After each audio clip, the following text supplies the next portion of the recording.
Step back in time with me to the year 1798. The world is a tapestry of shifting empires, and at its vibrant heart lies the Indian subcontinent. It's here, in the magnificent city of Hyderabad, that our story begins. A young, ambitious British diplomat named James Achilles Kirkpatrick has just arrived. He's the newly appointed resident at the court of the Nizam, a position of immense power and influence. For a man raised in the structured, rain-swept world of Britain, Hyderabad was a sensory explosion. Imagine leaving behind the grey skies of London for a world saturated with the scent of jasmine and spices, the shimmer of silk and gold, and the intricate melodies of the sitar. This wasn't just a new country. It was a different universe. British India was a place of rigid rules, stiff upper lips,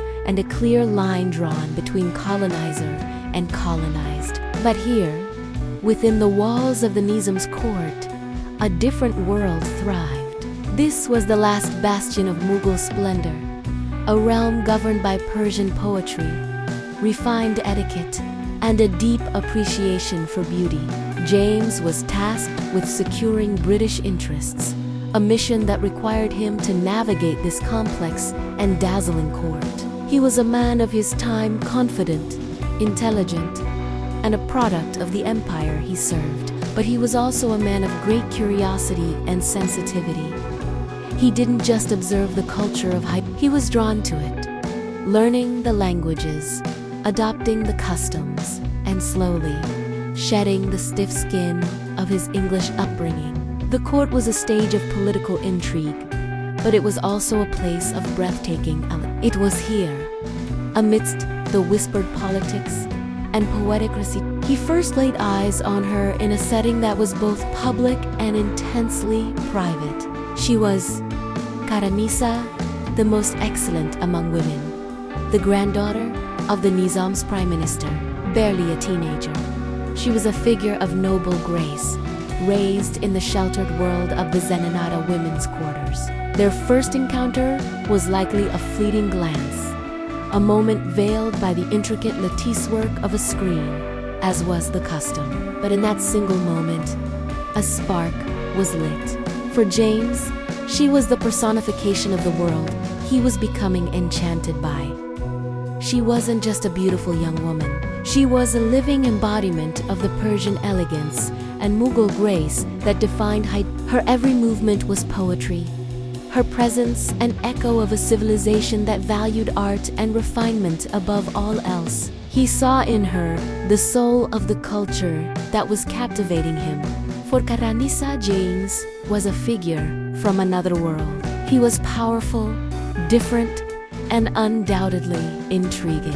In a society where her future was predetermined, this foreign man represented a mystery, a departure from the known path. Their attraction was immediate, potent, and utterly forbidden. The politics of the time were a minefield. James was the face of the British Empire, an entity that saw itself as superior. Khair-un-Nissa was a high-born Muslim noblewoman, her lineage deeply rooted in the traditions of the day. A union between them was not just socially unacceptable, it was politically explosive. It threatened the delicate balance of power James was meant to uphold. Any relationship would be seen as a betrayal by both sides. The British would view it as going native, a cardinal sin for a colonial official. Her family would see it as a stain on their honor, a break from centuries of tradition and faith. Every stolen glance, every secretly passed message was an act of rebellion. Their burgeoning affection was a direct challenge to the imperial project itself.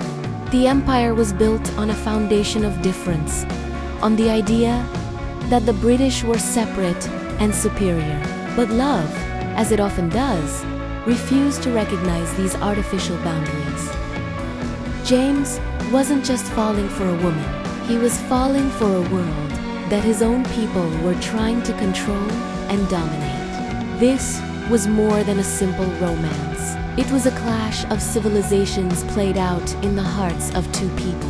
He was a Christian, a servant of the British crown. She was a Muslim, a princess of a proud and ancient court.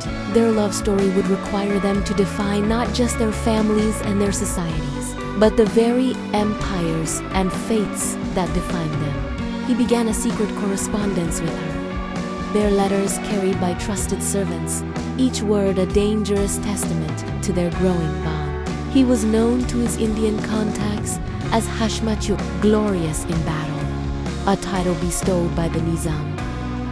But in his letters to Khair-un-Nissa, he was simply a man in love, willing to risk everything. She, in turn, saw beyond the British resident to the man who respected her world and was captivated by her spirit. Their courtship was a dance of immense risk and profound passion. To be together, James would have to do the unthinkable. He would have to bridge the gap between two worlds, not as a diplomat, but as a lover. He would need to convert to Islam, embrace a new identity, and marry her in a secret ceremony, all while maintaining his position as the powerful representative of the British Empire. The beginning of their love was not a gentle stream but a raging river, threatening to sweep away everything they knew. It was a love that defied empire, a love that questioned faith, and a love that would create a legacy whispered about for centuries. It was a testament to the idea that even in an age of conquest and division, the human heart seeks connection, beauty, and a love that knows no borders. Thank you so much for journeying back in time with me. This is just the beginning of James and Khair-un-Nissa's incredible story. If you were moved by their tale, please hit that like button and subscribe to the channel for the next chapter. We have so much more to uncover. See you next time.